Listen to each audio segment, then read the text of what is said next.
Hi everyone, so I'm in Belfast at the moment. I'm outside City Hall. I'm joined by Billy.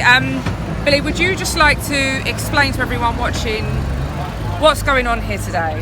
Well, there's been the flag protest, the Union flag protest, and this has been going on, coming up to 7 years? 7 years now. Yeah.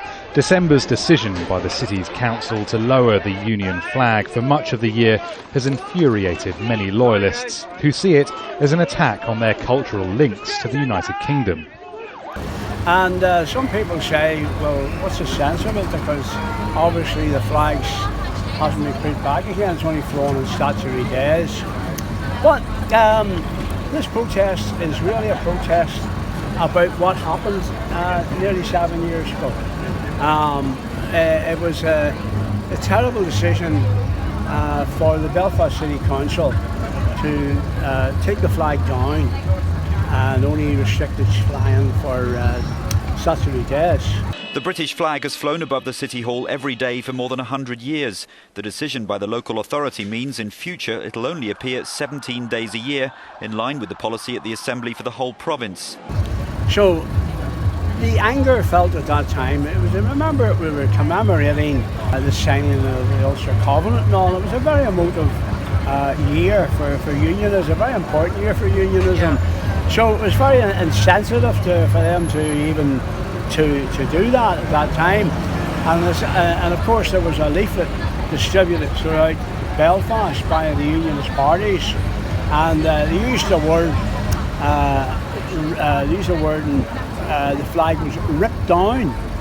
Well, I don't think the staff and the City Council would rip our flag down. No. But they certainly were instructed to take it down. But that was emotive words, and of course, not just those words, but the general, what happened caused serious rioting in our streets.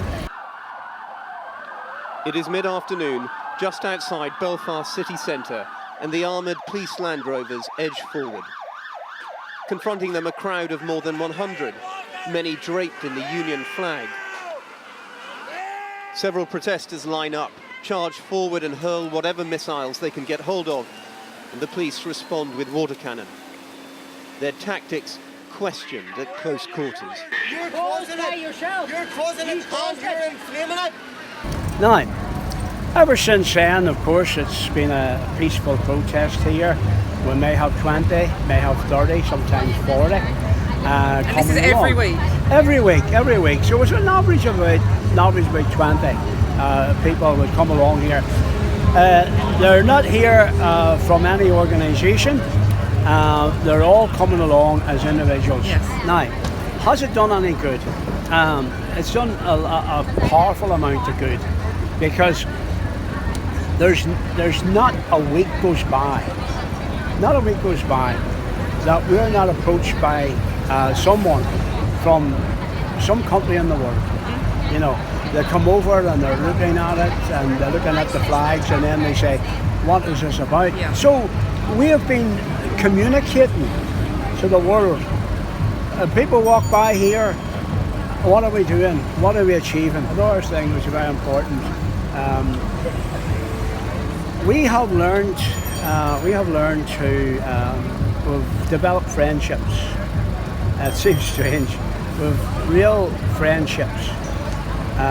Relationships even have developed as our protest here. We have come to feel that we can all trust each other. That these are the true loyalists. These are men and women who are prepared to come along here regardless of the weather. Sunshine like today, beautiful day, isn't it? It's a beautiful day, but I have to say it is a bit of a rarity, and I dare say that because the British Isles, you know, we're not renowned for our fantastic weather. But that for me is something that I found very powerful about this, is that you guys are here in the glorious sunshine, or whether it's absolutely hammering down with rain, you guys are here. For me, that is, like you say, that kind of sets the men from the boys, if you like. I mean, there are women here, but excuse the expression, but, you know, it shows commitment, it shows real dedication to be here week in, week out.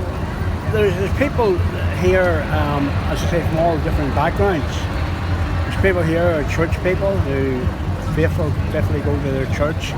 They have a commitment to their faith, and they come along here, and so they're standing here as Christians, as believers, and they're respected. And I would include myself one of them, that I am